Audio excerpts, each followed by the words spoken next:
prečo nemáme s manželom dieťa? Stačí mať dceru alebo syna.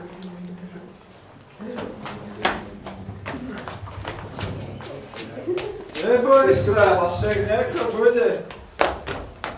Určite sa niečo podarí. A možno nie. Ale tak, keď nebude dieťa, tak sa aspoň napijeme. Na scéne vidíme mladú kráľovnu a kráľa. Kráľovna bola kedysi prostou ženou, ktorá sa zoznámila s kráľom na zraze anonymných alkoholikov.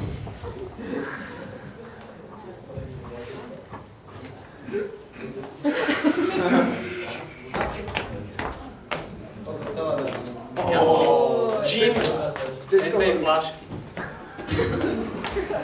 Máme takého diaľkového džina. Trebalo by som si mať dieťa.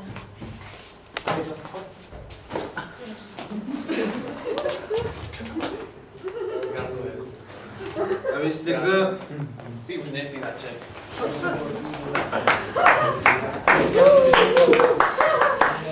Krátko po záhadnom narodení malého princa, kráľ s kráľovnou usporiadali veľké oslavy. Boli pozvaní veľmi veľa bohatých a zámožných hostí. A pozvali samozrejme aj dobrú vílu.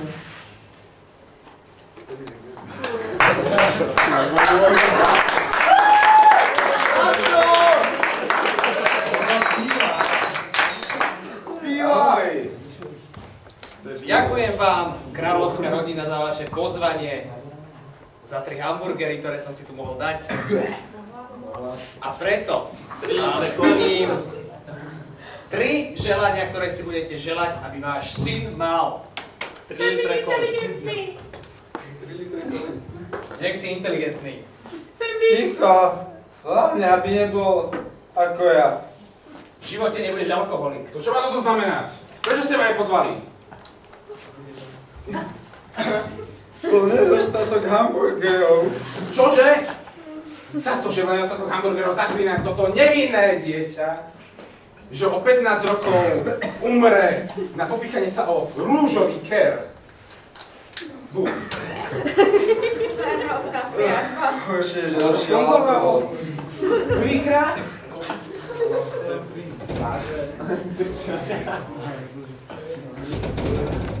Prosím ťa, pomôž mi, aby mi syn nezomrel. Hneď a... Voltmeter! Áno. No, čo? Tak to sa Nie, ale ne. Ani! Čo? Nie! Doma sa o tom rozprávať. Tvoj syn nezomrie, ale zaspí na 142 rokov. Ďakujem.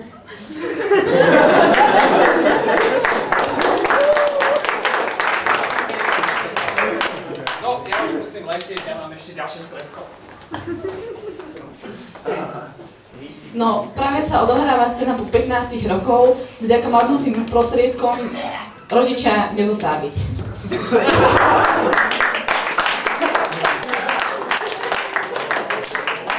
Som inteligentný. Nevyzeráš. Synček, dnes máš 15 rokov. Mami, môžem sa ísť poprechádzať do parku? Môžeš, ale nezabudni, že si zakliatý, že sa máš pýtať. Neboj, o všetko sa postarám. Nepí veľa koly.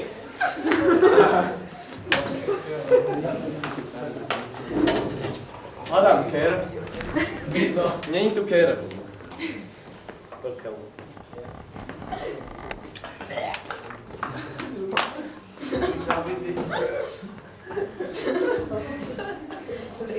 Rúžový ker, prosím.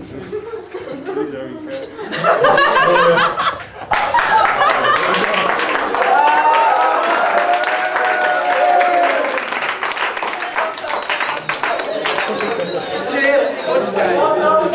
Ker. To som ja. No nevieš. Však ja sa mám od teba pichnúť. Teraz mám 15 rokov. Áno. Musím, som zakliatý. Popichaj ma. Prečo? Musíš.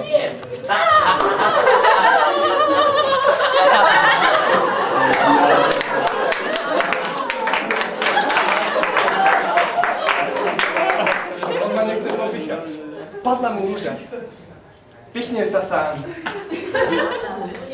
Au.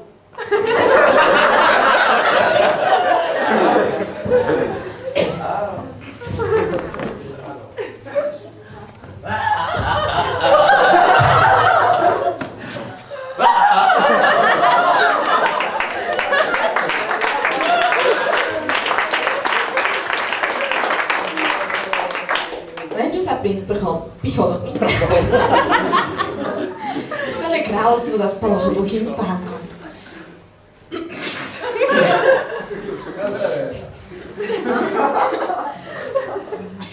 Dlhé roky nikto k zámku nechodil a preto sa naň skoro zabudlo. A predsa, vďaka moderným technológiám si chudobná princezna cez internet našla šipkového Ružvalda.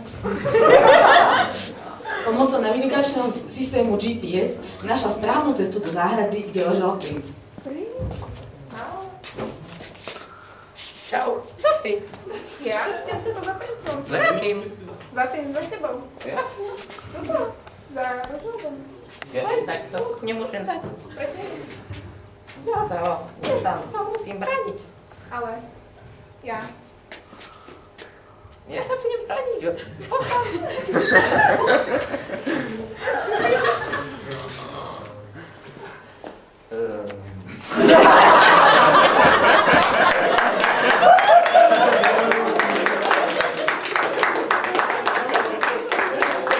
Poznám staré. Umenie origami. Ale to je stále Myslel som, že nebudeš vedieť, čo to je. dobre, ohni. Vstávaj. Vstávaj. Princezna, zamiloval som sa do teba.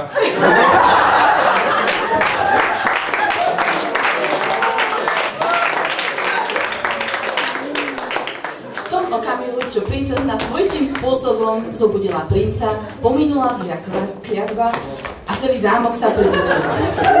Ružvald sa do princezny tak zamiloval, že svadba už bola za pár dní a všetci žili šťastne, až kým princezna celkom záhadne neovdovela a nezjedila tak 70% akcií spoločnosti Slovnaft.